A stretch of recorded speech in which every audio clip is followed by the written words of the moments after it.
শোনো মেজো বউ, নেপাল বেঁচে থাকতে আমার কাছ থেকে কিছু টাকা নিয়েছিল। সে টাকা আর পরিশোধ করতে পারিনি। তুমি কি সেগুলো দিতে পারবে? আমি কি করে দিব দাদা? আমার হাতে তো একটাও টাকা নেই। ওর চিকিৎসার পেছনে সব খরচ হয়ে গেছে। সে কথা তো আমরা শুনবো না মেজো।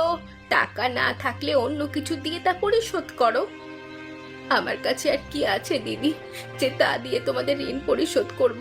ও তো তেমন কিছু রেখেও যায়নি। এই বাড়িটা তো আছে, হিসেব মতো তুমি এখন সব সম্পত্তির মালিক। তোমার এই বাড়ির অংশটা দিয়ে তা পরিশোধ করো।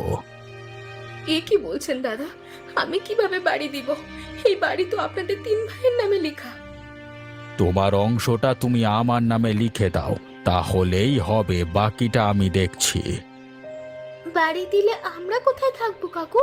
আমাদের যে থাকার কোনো জায়গা নেই। কেন?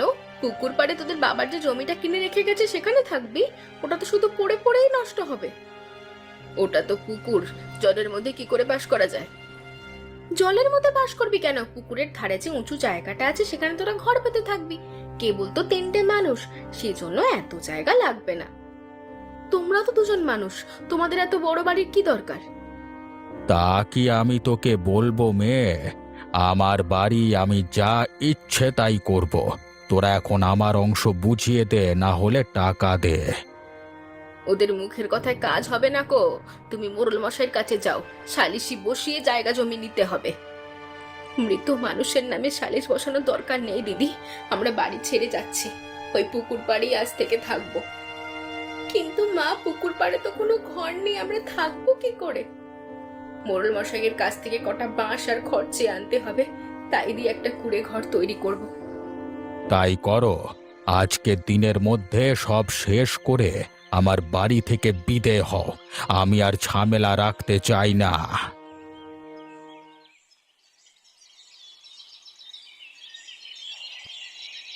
না বউ, কাজটা গোপাল ঠিক করেনি।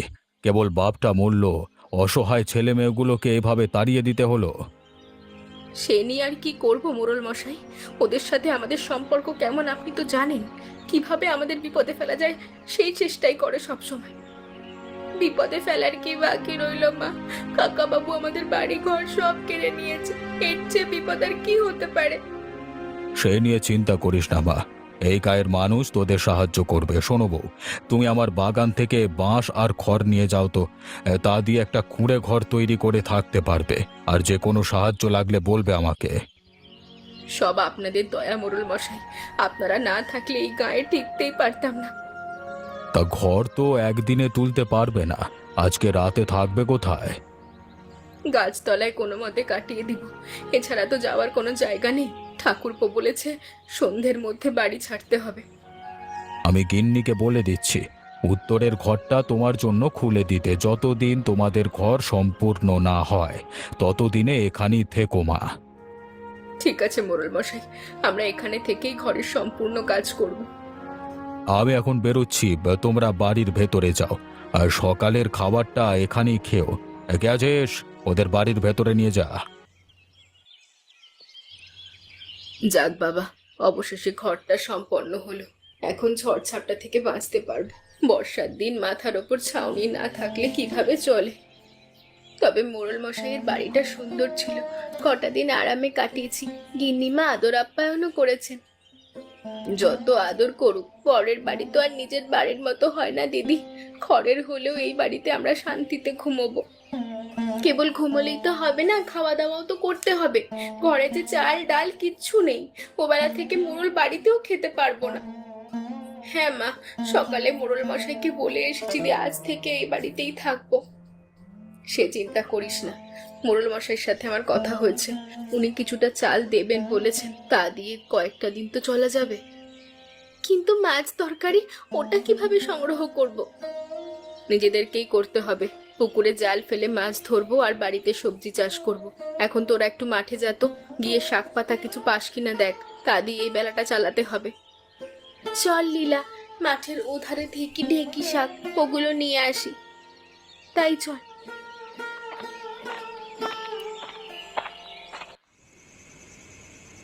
মেয়েগুলো সে কখন মাঠে গেল, এখনো ফেরার নাম নেই। এদিকে একা একা আমি কদিক সামলাবো। ওই তো ওরা আসছে দেখা যাচ্ছে।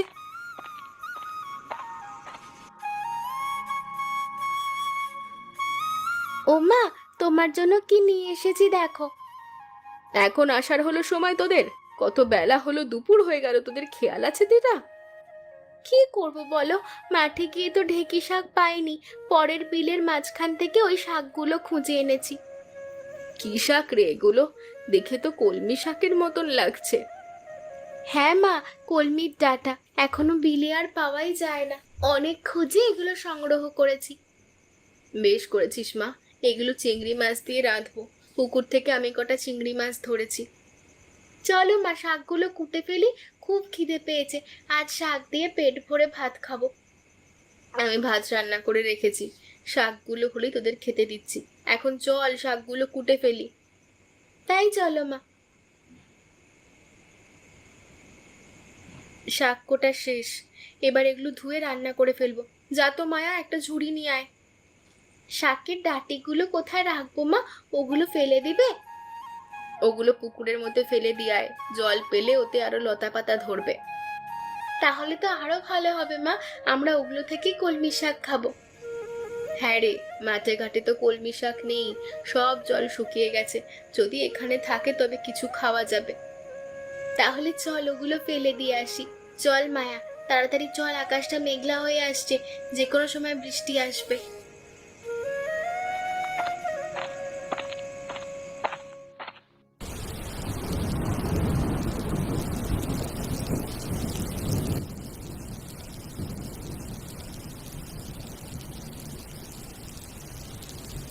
গিন্নি, আরে ও গিন্নি, একটা গামছা দাও তো, বৃষ্টিতে একেবারে ভিজে গেছি। বলেছিলাম ছাতাটা নিয়ে যেতে, আমার কথাটা যখন একটু শুনতে। জ্বর বাঁধালে কালকে অফিস যাবে কি করে? অফিস আর যেতে হবে না গিন্নি, কাল থেকে আমার অফিস ছুটি। অফিস ছুটি? বলো কি, যে অফিসে শুক্রবারেও একবেলা কাজ করিয়ে ছাড়ে সেটা আবার ছুটি? ইয়ে মানে, আমার চাকরিটা চলে গেছে গিন্নি। অফিসে কর্মীদের বেতন নিয়ে কথা বলেছিলাম, সেজন্য বড় সাহেব আজকে আমাকে ডেকে না করে দিলেন। সে কি গো, চাকরি না থাকলে সংসার চলবে কি করে? দুবেলা দুটো ভাত কি করে খাবো? ভাবছি গ্রামে চলে যাব। এখানে তো অনেক দিন থেকেছি, শহরের স্বাদ মিটে গেছে একেবারে আর কি। গায়ে গিয়ে কি করব কি? জমি জমা তো কিচ্ছু নেই, চাষবাস যে করবে সেটাও তো জানো না। একটা না একটা উপায় হয়ে যাবে। দুনিয়াতে বিধাতা কাউকে না খাইয়ে রাখেন না। আমরাও তিন বেলা খেয়ে পড়ে বাঁচতে পারবো। ওগো, আমার খুব ভয় করছে, কি যে হবে এখন কে জানে। ভয় পেও না গিন্নি, আমি তো আছি। এখন আমাকে খেতে দাও, খুব খিদে পেয়েছে। তুমি কাপড় পাল্টে এসো, আমি ভাত বাড়ছি।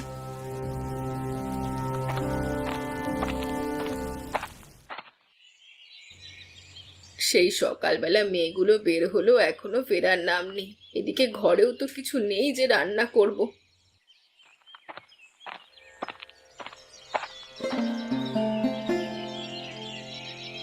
ও মা, খুব খিদে পেয়েছে, কিছু খেতে দাও।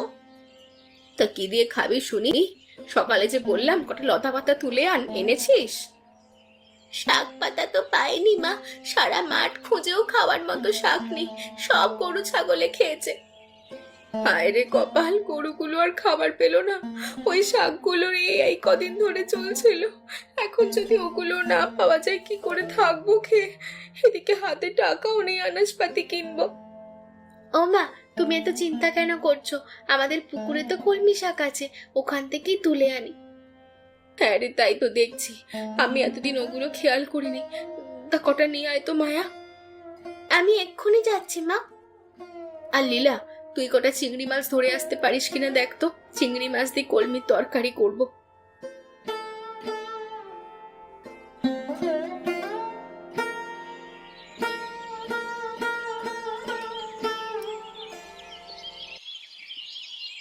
এই দেখো মা, কতগুলো শাক তুলেছি। বেশ বেশ, এতে হয়ে যাবে। লীলা, তুই কিছু পেলি? না গো মা, চিংড়ি পাইনি, পানি নড়লেই ওগুলো পালিয়ে যায়। থাক মা, আজ আর চিংড়ি লাগবে না। ডাল দিয়ে কলমি শাকের ভরা বানাবো। চালের সাথে গিদিমা কতগুলো ডাল দিয়েছিল, তার কিছুটা এখনো আছে। তাহলে চলো মা, রান্না শুরু করে দিই। খেয়ে দিয়ে ঘোষদের বাড়ি যাব, শুনেছি ওরা চাল ভাড়ার জন্য লোক দেখছে। বৌমা, আরে ও বৌমা, বাড়িতে আছো? মোড়ল মশাই যে, আসুন আসুন, আমি বাড়িতেই আছি। তা সংসার কেমন চলছে তোমাদের? সেদিন চলে আসবার পর আমি মেয়ের বাড়িতে গেছিলাম, তাই আর খোঁজ নিতে পারিনি। ভালোই চলছে। আমিও আপনার খোঁজ নিয়েছিলাম, গিন্নিমা বললেন আপনি বাড়িতে নেই। তা হাট বাজার কিভাবে করছো? হাতে টাকা আছে? আপনি যে চালগুলো দিয়েছিলেন তাই খাচ্ছি, আর শাক পাতা খেয়ে কোনোভাবে দিন কাটাচ্ছি। আজ যে পুকুর থেকে কলমি শাক তুলেছি তাই রাঁধবো। বাহ বাহ বাহ বাহ বাহ! কলমি শাক তো খুব মজার খাবার। আগে এই বিলে অনেক হতো, এখন আর পাওয়া যায় না। তা বৌমা, বেশি হলে আমাকে এক আঁটি কলমি শাক দিও তো। হ্যাঁ হ্যাঁ, আপনি নিয়ে যান না। ওমা লীলা, মোড়ল মশাইকে কটা শাক তুলে দে না। এখানেই তো অনেক আছে মা, আমাদের এতগুলো লাগবে না, এখান থেকেই দিয়ে দিই। তাই দাও দিদি, আমরা দুজন মানুষ, এত শাক লাগবে না। এই নিন মোড়ল মশাই, শাকগুলো একেবারে তরতাজা, খেয়ে মজা পাবেন। এই টাকাটা রাখো মা, এটা দিয়ে কিছু কিছু হাট বাজার কিনে নিও। আমারও অবস্থা ভালো নয়, এবার ফসল হয়নি জমিতে, না হলে আরো কিছু চাল দিতে পারতাম। না না মোড়ল মশাই, আপনি অনেক সাহায্য করেছেন, আপনার কাছ থেকে আমরা এগুলো নিতে পারবো না। এই শাক আপনাকে এমনি দিয়েছি। রাখো তো মা, তোমাদের এখন বিপদের সময়, এটা কাজে লাগবে। আর কয়েকদিন পর পর আমাকে এক আঁটি করে শাক দিয়ে এসো, আমি তোমাদের 10 টাকা করে দেব। হ্যাঁ মা, ভালো ব্যবসায়ী তো হলো, কদিন পর পর 10 টাকা করে পাবো। হ্যাঁ রে, এই কলমি শাক অনেকে পছন্দ করে, আমাদের পুকুরে এগুলো হয় জানলে সবাই নিতে আসবে। তাহলে এক কাজ করা যায় মা, আমাদের পুকুরে কলমি চাষ শুরু করি, এটা দিয়েই আমাদের ভাগ্য ফিরবে। হ্যাঁ রে, ভালো একটা বুদ্ধি দিয়েছিস। এই পুকুরে কলমি চাষ করলে সারা বছর বিক্রি করতে পারবো। আর এখন বর্ষাকাল, পুকুরে পানি টইটম্বুর, নতুন পানিতে কলমি ভালোই হবে। কিন্তু কিভাবে চাষ করব? এগুলো তো অন্য গাছের মতো পুঁতে রাখা যাবে না মাটিতে। কলমির ডাঁটাগুলো পুকুরে ছড়িয়ে দিলেই হবে, ওতে জায়গা পেয়ে ওরা আরো তাড়াতাড়ি বাড়বে। তবে তাই করি মা, যে গাছগুলো আছে সেগুলো সারা পুকুরে ছড়িয়ে দিই। বেশ, তবে তোরা এক কাজ কর, আমি শাকগুলো রান্না করি গিয়ে। মায়ামতী, লীলাবতী, কোথায় গেলি মা? তাড়াতাড়ি এইদিকে আয়, বেলা পড়ে গেল। তোরা কখন হাটে গিয়ে শাকগুলো বিক্রি করবি বলতো? এই তো যাচ্ছি মা, অনেক সময় আছে, তাছাড়া ও শাক নিয়ে গেলেই বিক্রি হয়ে যায়। এখন ওগুলো আমাদের মাথায় তুলে দাও তো। তাড়াতাড়ি নে মা, সন্ধে হয়ে এলো। আর হাটে থাকার দরকার নেই, তাড়াতাড়ি ফিরবি। দামাদামি করার দরকার নেই, কম দাম দিয়ে দিবি। কম দামে কেন বিক্রি করব? আমাদের শাকগুলো চাষ করতে কষ্ট হয় না? ওরে, সব জায়গায় ব্যবসা করতে হয় না। এখনকার সব মানুষ দরিদ্র, ওদের কাছ থেকে কম টাকায় দিলে তোদের আশীর্বাদ করবে। মা ঠিকই বলেছে, কম দামে দিলে মানুষ বেশি করে শাক কিনবে, অন্যদের কাছেও আমাদের শাকের কথা বলবে, এতে আমাদের শাকের চাহিদা বাড়বে। এই তো বুঝেছিস, নে এবার ঝুড়িগুলো নিয়ে হাটে যা। তুমি তুলে দাও মা। আর শোন, ফেরার পথে চাল ডাল নিয়ে আসিস, ঘরে কিচ্ছু নেই। ঠিক আছে, আনবো ক্ষণ।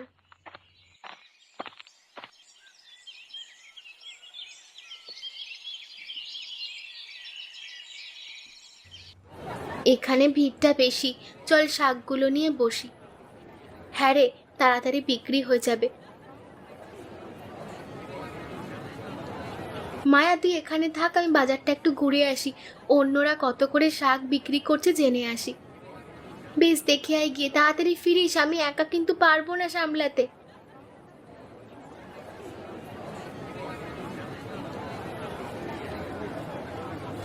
কি হে খুকি, কি শাক নিয়ে এসেছো হাটে? কলমি শাক কাকু, একেবারে তরতাজা, পুকুর থেকে তুলে এনেছি। আরে এইগুলো তোমাদের চাষের কলমি শাক? হ্যাঁ কাকু, আমরা পুকুরে কলমির চাষ করি, দেবো নাকি এক আঁটি? আমার তো অনেকগুলো লাগবে মা, সবগুলো শাক তুমি কত রাখবে? এখানে 600 টাকার শাক আছে কাকু, আপনি 500 দিয়ে নিতে পারেন। একসাথে নিচ্ছেন তাই কমে দিচ্ছি। বেশ বেশ, তোমাকে আমি 500ই দিলাম, এই নাও টাকা। আর প্রতিদিন এখানে শাক নিয়ে আসবে তো? হ্যাঁ, আমরা প্রতিদিনই আসি। তাহলে সব শাক আমাকে দেবে। শহরে আমার একটা দোকান আছে, সেখানে কলমি শাকের খুব চাহিদা। ঠিক আছে কাকু, আপনাকে আমাদের শাক দেব, তবে পরের বার থেকে দামটা একটু বাড়িয়ে দিতে হবে। সেটা পরে দেখা যাবে। তোমাদের দাম অনুযায়ী টাকাটা দেব আমি।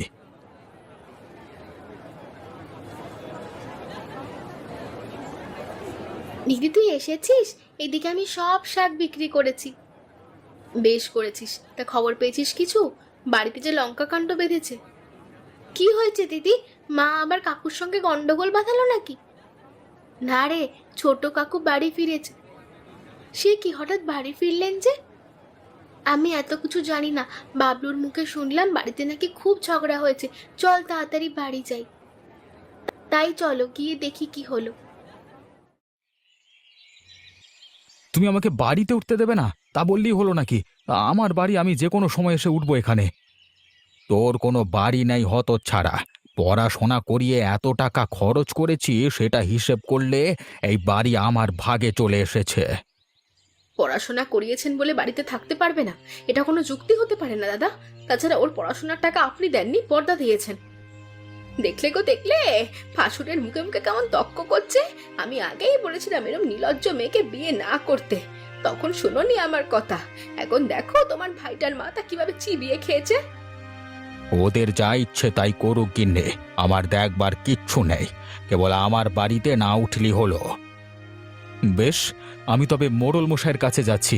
আজের একটা হেস্তনেস্ত না করে ছাড়বো না। তাই যাও, ওদের সবার মুখোশ খুলে দিতে হবে। আরে চাচা, গিয়ে কিচ্ছু হবে না। তোদের কাছ থেকে বাড়ি জমি আমি আগেই লিখিয়ে নিয়েছি। কি, এতদিন মিথ্যে বলে টিপসই নিয়ে তুমি এ কাজ করেছো? আমি তোমাকে ছাড়বো না দাদা, এর ফল তুমি পাবে।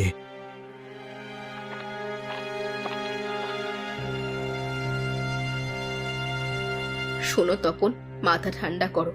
এখন বিচার সালিশ বসালে কোনো লাভ হবে না, বরং লোক হাসানো হবে। তার চেয়ে নিজেরা বিষয়টা সমাধান করো। তোমার এত বুদ্ধি দিতে হবে না মেজো বউ, ওদের যা ইচ্ছে তাই করুক।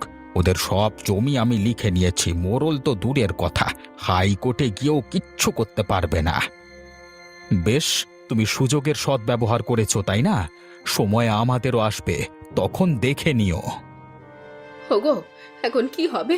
আমাদের বাড়ি ঘর কিছু যে থাকলো না, আমরা কোথায় যাব? এত চিন্তা করো না ছোট বউ, আমি আছি তো। তোমরা আমার বাড়িতে থাকবে। তোমাদের তো দিন এনে দিন খেতে হয়, আমাদের রাখবে কিভাবে বৌদি? আমাদের সেই দুর্দিন আর নেই তপন। পুকুরে কলমি শাক চাষ করে ভাগ্য ফিরেছে, তোমরা দুজন অনায়াসে থাকতে পারবে। হ্যাঁ কাকু, তুমি আমাদের বাড়িতে এসো, এখানে তোমাদের কোনো অসুবিধে হবে না। ঠিক আছে, চলো তবে। আজকে থেকে আমরা তোমাদের এখানেই থাকবো। আর শোনো দাদা, আমার জমি তুমি হজম করতে পারবে না, একদিন সব আমাদের ফিরিয়ে দিতে হবে, এই বলে দিলাম। যা যা, তোদের দৌড় কদ্দূর আমার জানা আছে, পারলে নিয়ে নিস।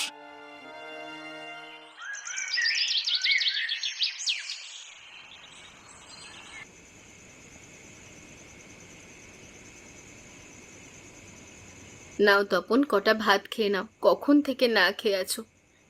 না বৌদি, খেতে ইচ্ছে করছে না। কি যে এক মুশকিলে পড়লাম, এখন কি করব বলো তো? এত চিন্তা করো না, কোনো না কোনো একটা উপায় হবেই। আচ্ছা দিদি, তোমরা তো পুকুরে কলমির চাষ করছো, আমরাও কি কাজ করতে পারবো না? পারবে না কেন? তোমরাও পারবে। আমাদের এখান থেকে তো কত মানুষ কলমি শাক কিনে নিয়ে যায়, তাদের হোটেলে রান্না করে। তাহলে এক কাজ করা যায়, ওই কলমি শাক দিয়ে আমরাই একটা হোটেল খুলতে পারি, সেখানে কলমি শাক দিয়ে বিভিন্ন খাবার রান্না হবে। হ্যাঁ গো কাকু, এ করলে খুব ভালো হয়।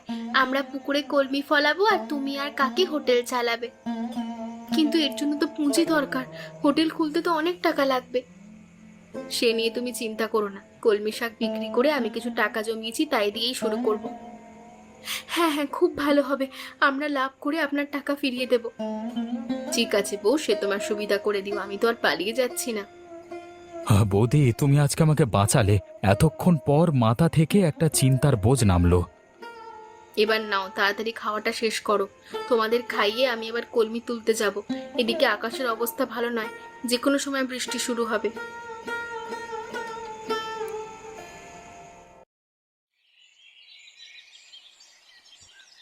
কি হে তপন, শুনলাম নতুন ব্যবসা নিয়েছো? আগে মোড়ল মশাই, নতুন একটা জলখাবারের দোকান দিয়েছি। এখানে কলমি শাকের বিভিন্ন পদ পাওয়া যায়। ভালো ভালো। তাই বর্ষাতে কলমি শাক ফলে খুব, তা নিয়ে কোনো পদ বানাতে পারবে। তাই তো করছি। এখানে কলমির বড়া, চপ, ফুচকা সব পাওয়া যায়। আপনি আসুন না, একটু কিছু মুখে দিন। বেশ, আমাকে কটা চপ দাও। আপনি ভেতরে গিয়ে বসুন, আমি বলে দিচ্ছি। লীলাবতী, মোড়ল মশাইকে চপ দে তো।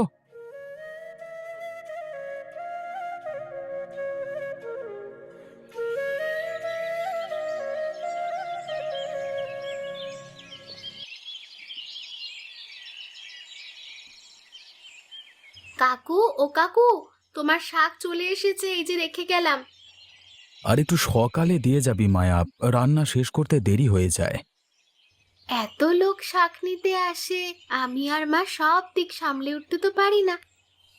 এদিকে দোকানেও খুব চাপ হচ্ছে, দেখি কটা কাজের লোক রাখতে হবে। আর হ্যাঁ, এই টাকাটা বৌদিকে দিবি। শাক চাষের জন্য পাশে আরেকটা পুকুর দেখেছিল, ওটার বায়না দিতে হবে আজকে। সে কি কাকা, নতুন করে পুকুর কিনছো? হ্যাঁ রে, এই বর্ষাতে কলমি শাকের চাহিদা অনেক। ভাবছি শহরেও একটা দোকান দেব, সেই জন্য চাষবাসও বাড়াতে হবে। ঠিক আছে কাকু, আমি মাকে টাকাটা দিচ্ছি। আর বড় কাকু এসেছিল মায়ের কাছে, ওরা নাকি আবার একসঙ্গে থাকতে চায়। না না, ওদের সাথে আর নয়। যারা বিপদে দূরে সরে যায়, তাদের সাথে আমরা আত্মীয়তা রাখবো না। হ্যাঁ কাকু, কথায় আছে, বিপদের বন্ধুই প্রকৃত বন্ধু। এই যে মোড়ল মশাই আমাদের বিপদের দিনে সাহায্য করেছে, আমরা সারা জীবন তাকে মনে রাখবো। আর বড় কাকুকে সব সময় ঘৃণা করব।